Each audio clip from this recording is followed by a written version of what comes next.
Olá, traders! Estamos aqui para mais um Semanal do Águia. Essa semana nós vamos falar sobre algo bem interessante, algo que atinge a todos aqueles day traders, né? Ou aqueles que querem ser day traders, né? Será que você tem perfil de day trader? Será que você consegue ser um day trader? Será que é só a gente estudar mercado e se torna um day trader? E também vamos fazer aqui um resumo sobre as nossas operações que nós fizemos no dólar pelo método Águia na sala educacional Felipe Day Trader. Então, logo após a vinheta, vamos direto para o nosso bate-papo. O método Águia vai te guiar com foco preciso. É só voar. Águia Trader é só confiar. Duas linhas mostram onde chegar. Com visão de águia é vencer ou vencer. Lucro no alvo, pronto pra crescer. Então, traders, o que eu gostaria de falar? Eu gosto sempre de levar a experiência que eu tive, né, na manutenção de aeronaves. Trabalhei em cerca de 18 anos nessa área e desde novinho entrei, na época era Varg, aí depois se tornou VEM, depois se tornou TAP, né, Transportes Aéreos Portugueses, né? E aí eu gosto de passar assim o que eu trouxe, né, da aviação, trouxe desta experiência que eu tive para o day trade. E eu percebi, né, que tanto lá na época na aviação quanto no day trade, às vezes a gente tem pessoas que realmente querem ser, né, no caso, na área da manutenção, nós estudamos numa escolinha, nós fizemos um curso técnico de manutenção aeronáutica. Então, quando a gente conseguiu o estágio, assim, antes de terminar o curso, uma galera da nossa turma já conseguiu o estágio.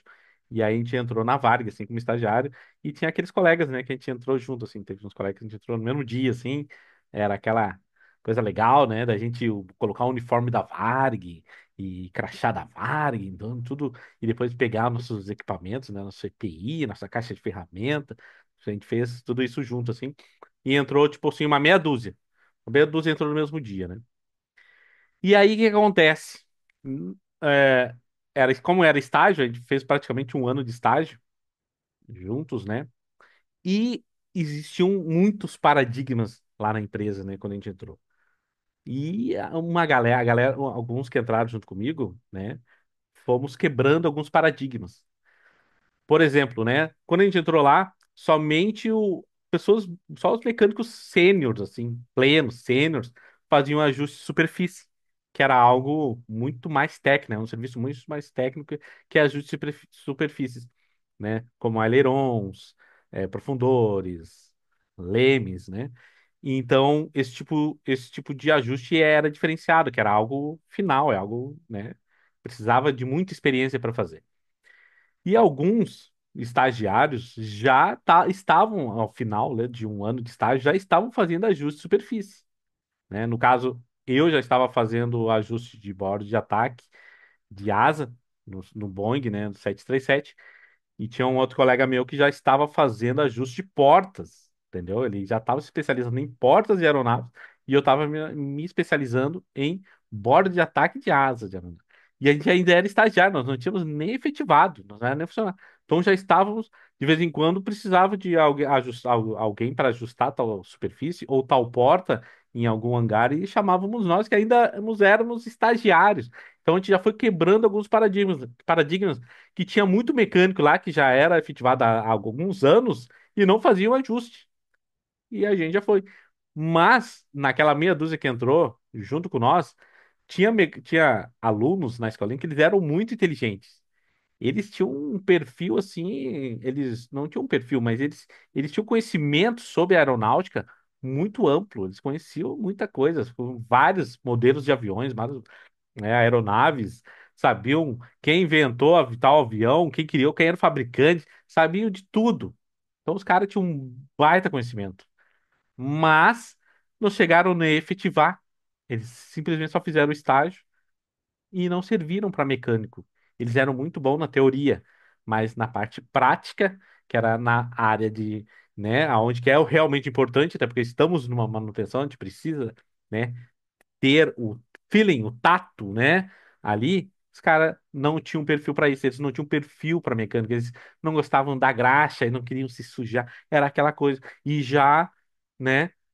Dois ou três ali, eu junto, né? Então já não tava ali, que nem, tipo, board de ataque de asa, né? Era uma coisa que tem um atuador ali, o Skydraw escorrendo pelos braços e saltando na cara, parafuso encravado e nós na briga ali. Então, e já tinha gente que, o cara, né, não conseguia, né, botar o atuador, não tinha jeito pra coisa, só tinha conhecimento. E aí, o que que acontece, né? Dessa leva de estagiários ali, e, e ela a gente foi progredindo, né? Então, o que acontece? Eu e mais outro colega meu, a gente começou a se destacar. E aí a gente ajustava a superfície, não só slides, com o tempo a gente ajustava outras superfícies. E lá tinha um paradigma que, assim, para ser líder de grupo, tu tinha que ser mecânico já antigão. Era mecânico, assim, ó, de 40 anos de idade para cima. Ou pelo menos uns 20 anos de experiência, né? E o que que aconteceu? Quando precisou de liderança, não tinha gente preparada para tal função. E aí nós estávamos lá, preparados, né? Em torno, tipo assim, eu em torno de 5 anos me tornei líder de grupo, de um grupo com em torno de 20 mecânicos, tocando uma área muito importante na manutenção de aeronaves, né? Que era um setor onde se trabalhava com motor, se trabalhava com trem de pouso, a parte de asa, a parte de cauda. Então era muito amplo. E a gente foi quebrando, e o outro colega meu, ele, né, também foi subindo e ao mesmo tempo praticamente se tornou líder. Enquanto tinha gente que lá no início, lá tinha um baita do conhecimento, não conseguiram, né, progredir na manutenção de aeronaves. E alguns até ficaram, mas simplesmente sempre foram mecânicos, só mecânicos. Nunca foram, nunca pegaram outras áreas como líderes, inspetores ou coordenadores que foram, né, subindo, né? E aquela galera lá do estágio, né, daquela meia dúzia, dois foram se destacando. Eu fui um deles, modéstia à parte. Mas é o seguinte, o que eu quero falar? Que aqui no day trade, né? Também é a mesma coisa. Existem muitos paradigmas, existem muitas dificuldades, existem muitos estudos, muitas teorias. Mas eu quero saber o seguinte: eu quero saber se tudo isso faz você ganhar dinheiro aqui no mercado. É isso que é o real. Não adianta você saber, né, quem são os maiores investidores do mundo, você saber quais são aqueles índices, aqueles balanços das empresas, é saber um monte de coisa, resistências, ajustes, retrações, é gráfico, é livro, é coisa assim, e você não faz dinheiro, né? Não adianta. Não fecha um mês positivo. Todo conhecedor, todo bonzão, mas não faz né? Não fecha um mês positivo. Adianta? Você tem perfil para ser day trader? Porque nessa área do investimento, a gente entra achando que a parte do day trade aqui é a mais fácil. Ainda mais o índice, que é baratinho, né? Não. É a área mais difícil de investimentos. Muito mais difícil. Muito mais complicada. Que é algo que você trabalha todos os dias com o seu capital, né? E aí você tem que entender que vai ter dias que vai perder, tem dias que vai ganhar, e no final você vai ter lucratividade. É isso. É diferente. É diferente porque às vezes muitos entram achando que é só entrar aqui, fazer um negócio e ganhar dinheiro. Apertar um botão aqui, e ganhar dinheiro e é assim. O fulano me ensinou que é assim. Toda vez que a barra ficar verde ou amarela aqui, eu aperto o botão e ganho aqui meu dinheiro e assim. E não é. Todo mundo sabe que não é. Isso aqui é difícil. Muito difícil. Porque isso aqui lida com tua personalidade, lida com os teus medos, teus anseios. Isso aqui te causa ansiedade, te causa, né, aquela dorzinha, aquele friozinho na barriga. E se você não está preparado para isso, o day trade não é para você. Não é. Já estou aqui há 3, 4, 5 anos, não consigo fechar, não fechei um ano positivo ainda, né? Já fechei alguns meses, né, dois, três, mas eu não consigo conduzir um trade. Você não consegue, você não tem perfil para conduzir um trade. Você tem um alvo, às vezes, um alvo de 200 pontos, e tu não consegue esperar o teu alvo lá, o teu trade, a tua análise, esperar a tua operação chegar a 200 pontos. Então, tipo assim, e já tá tempo, já tá um tempão aqui. Então, de repente, não dá, não é o momento. Não, não trade não é pra você. Ah, mas tudo que a gente lutar, tudo que a gente quer muito, a gente consegue. Ah, tem, sim. Muita gente consegue.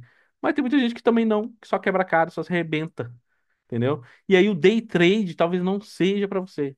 Esse negócio de a gente investir, né, todos os dias aqui em melhores oportunidades, esperar isso, né, fazer com que o nosso capital vá subindo gradualmente, seja lucrativo, isso aqui não é fácil. Isso aqui é o cão, entendeu? Isso aqui é o seguinte, isso aqui é difícil demais. Mas a gente pode simplificar. E aí foi o que eu fiz, porque no início realmente estava muito difícil mesmo. Mas daí eu fui simplificando. Peraí, não preciso tanta coisa, eu não preciso estudar tanto, aplicar tudo aquilo que eu estudei em um trade para me pegar 5 pontos ou 10 pontos no dólar. Eu não preciso disso. Eu preciso só de um padrão. E aí é que tá, e o meu perfil de seguir esse padrão, aquela coisa da disciplina, tipo assim, isso aqui é lucrativo. Se eu seguir isso aqui, eu sei. Eu sei que vai sobrar dinheiro no final do mês ou no final do ano, porque o drawdown existe. Todos os operacionais passam pelo drawdown, porque ou ele é tendência, ou ele é lateralidade, ou é isso. Não tem. E o mercado, ainda mais o de futuros, que é o mais difícil, tem dias que ele tá lateral e a gente não faz nada. A gente só espera, só aguarda. É difícil. E se você não tem paciência para isso, num dia de lateralidade você consegue quebrar a sua conta, sendo que você opera tendência, então talvez não seja para você. Mas é claro, tudo aquilo que a gente quer muito, a gente consegue. Mas daí precisa-se fazer sacrifícios. No quê? Tipo assim, cara, eu acerto a maioria dos trades, o problema é que eu não consigo levar até o final o trade, eu não tenho estômago para isso, eu não consigo. Sacrifício. Qual é o sacrifício? Entra na operação e sai da frente do computador e dá um jeito. Vaza. Deixa a coisa andar. É aquilo. Outra coisa, pá, eu não consigo aumentar o número de contratos, só entro com um contratinho e aí isso me dá um medo ainda, entendeu? Não tem como, tem que encarar, encara a situação para poder dar certo. Senão, não.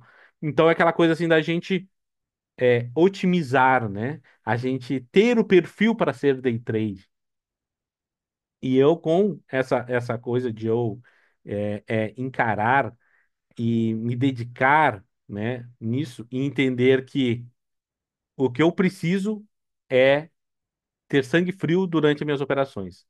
Esse foi o ponto que eu tive que, né, me focar para melhorar.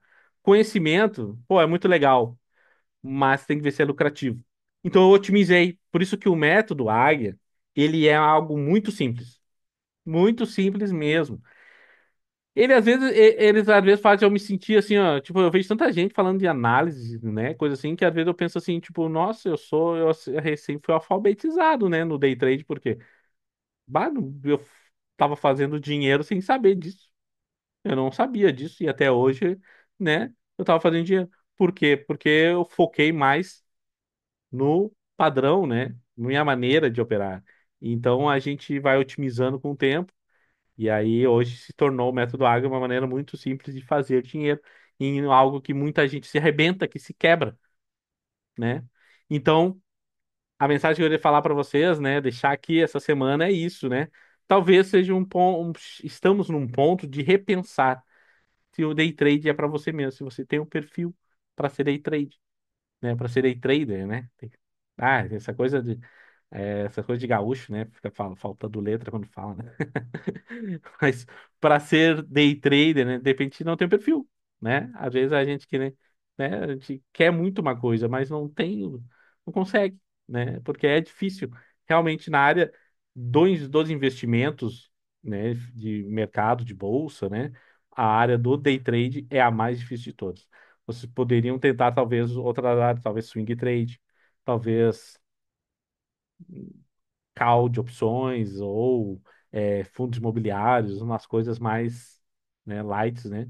Porque talvez, né, infelizmente, você não tem perfil. E aí tem que aceitar a realidade, porque senão você vai estar perdendo tempo, vai estar perdendo saúde e talvez vai estar perdendo até uma muito mais importante às vezes, é perdendo alguém próximo, alguém que você ama, e aí você vai perder porque o tempo já passou demais e você não está conseguindo, né, deixar ninguém feliz, nem mesmo você feliz com o day trade. Tá bom? É esse o recado da semana. Agora vamos para o resumo das nossas operações que nós fizemos no dólar, que foi uma semana muito boa, hein? E que semaninha boa. Na verdade, março está muito bom. Vamos ver a última semana aí de março, vamos ver se, tomara que, né, não entregue, né, não entregue tudo, né? É difícil, né? A gente que conhece já o método, entende que eu acho que março é isso aí mesmo, vamos fechar positivo e vai ser difícil. Vai ser difícil a gente entregar porque foi muito bom até agora. Vamos lá. Então vamos aqui para o resumo, tá? Das nossas operações. Antes de a gente continuar, curta no vídeo, siga o canal e também, se puder, seguir lá o nosso perfil no Instagram, Fábio H Trader, tá?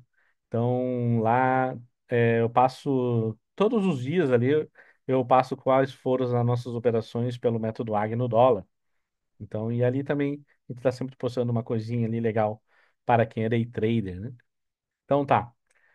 Então, dia 17, segunda-feira, a gente teve este pivô de alta aqui contra a 20, não liberou. A gente não faz nada, pivôzinho de alta, embora até neste caso teria pago, mas com disciplina a gente vai fazendo o nosso dinheiro. E no caso aqui era contra a 20, que para mim é a média mais importante de todas.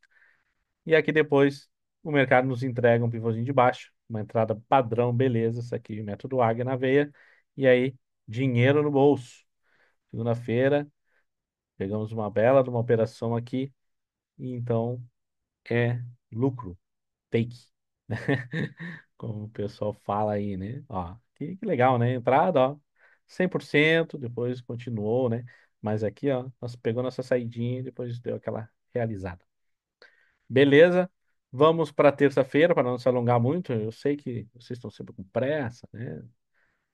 Mas a gente faz o possível aqui para pelo menos fazer um resumo e vocês entenderem que o simples dá dinheiro, tá bom? Então aqui pivôzinho de baixa contra a 20, não liberou. Aí depois ele nos entregou o movimento aqui, o Candle 12. E aí este Candle 12 ele nos pagou, né? Nos deu um dinheirinho. Pagou 9 pontos. Aqui também teve um outro movimento, mas a entrada era bem na 20. A gente respeita a 20 muito, né? Essa média é muito importante. E aí depois o mercado nos dá mais movimento, né?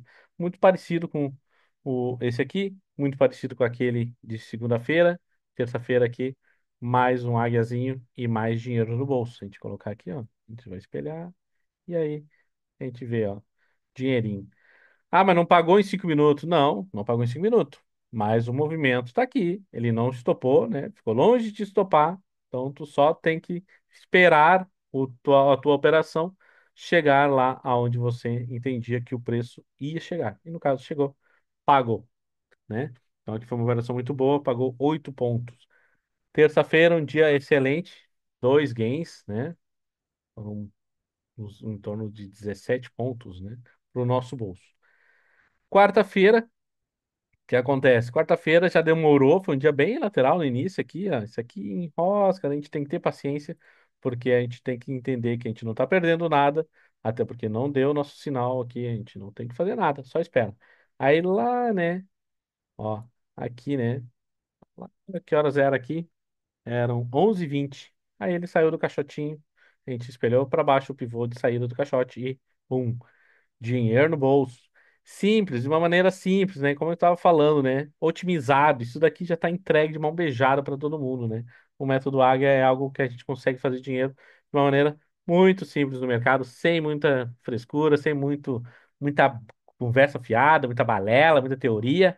Não tem. É aqui, ó. É padrão, é entrar e esperar, né? Pegar o dinheiro. E algumas vezes a gente é estopado, tá bom? Beleza. E aí depois mais uma entradinha aqui, uma entradinha perto da 1 hora, mas aqui era meio opcional porque o nosso risco não era tão, né? O nosso risco até estava dentro, o problema era o alvo, não era tão longe, mas pagou. a gente coloca aqui mais 3,5 pontos, né, na conta. Vamos para o dia 20, então, que é quinta-feira. Quinta-feira, um dia enroscado, aí já aquela coisa da paciência, né? Se não dá nada, a gente não faz nada, a gente não inventa trade. E no caso aqui, quando ele deu um sinal, era contra a 200, aqui a 200 estava muito afastada, não dá para encarar ela, né? A gente tem o risco de tomar um stop violino aqui, ou até mesmo um stop, né? Na pancada aqui que o preço ia fazer no 200. Beleza. Outra também, depois na volta, o preço depois contra 20. Aqui o caso já era 20, né? 20 subindo aqui, não vamos vender contra 20, né? E aí não deu nada. Quinta-feira é um dia que a gente só conversou, né? Botamos toda a nossa conversa em dia na sala educacional. E finalmente sexta-feira, né? Sexta-feira que acontece. Ele deu também, ele aqui, pena que não esperou, né? Simplesmente foi-se embora sem esperar, não conseguimos entrar. Até que daí ele faz um range aqui, ó. O dólar ele faz um range e libera para nós a entrada. E o nosso stop, como eu falei, né? O nosso stop ele não pode ficar aqui, né? Ele teria que ficar no 16. Até porque eu tinha esperado aqui, ó. Aqui, aqui, assim. Então, aqui era a entrada, o stop tinha que ficar abaixo de 16, ativou, pegou a nossa ordem aqui, quase estopou, não estopou, por isso que a gente não pode colocar o stop beira de barranco. E aí, meu, foi uma novela, né? E aí, seguinte, sexta-feira, já é 11 horas, perto do meio-dia já. Ah, isso aqui demorou demais. Estamos no 0 a 0. Mas, né, eu calculei como um stop, né? Porque daí, no caso aqui, a entrada, o stop era aqui. Depois fez um pullback stop aqui, depois fez outro pullback stop aqui. Aí, no caso aqui, estopou, né? Então, o primeiro stop é mais barato, sai com 6, né? 6 negativo, mas eu saí com 0 a 0 aqui, tá? Demorou demais, aí eu, vamos sair no 0 a 0 isso aí, né? Enroscou. Mas ele até andaria mais um pouquinho, mas não pagou esse range, tá? Não pagou esse range, né? Caiu volatilidade, demorou. E aí acabou o nosso dia, meio-dia, a gente encerra a sala. Depois até ele deu outro movimento interessante, ó. Aqui, ó. Esse aqui é um movimento interessante, mas já era meio-dia e 35, a sala já estava fechada, né? E aqui é um águia, né? Um águia depois do horário, a gente só espera aqui só para vocês verem que o Simples paga, né? Que o Simples também dá dinheiro aqui, né? Tá bom? Então era isso, pessoal, né? Foi mais uma semana aí. Março está sendo excelente, está sendo excelente. É o mês para a gente fazer aquela gordurinha para caso o próximo mês não seja tão bom, a gente tem aquela gordurinha para queimar, né? Beleza? Então, falou, bons trades aí nessa semana e que tenham, né, uma ótima semana. E semana que vem estamos aí de volta. Falou!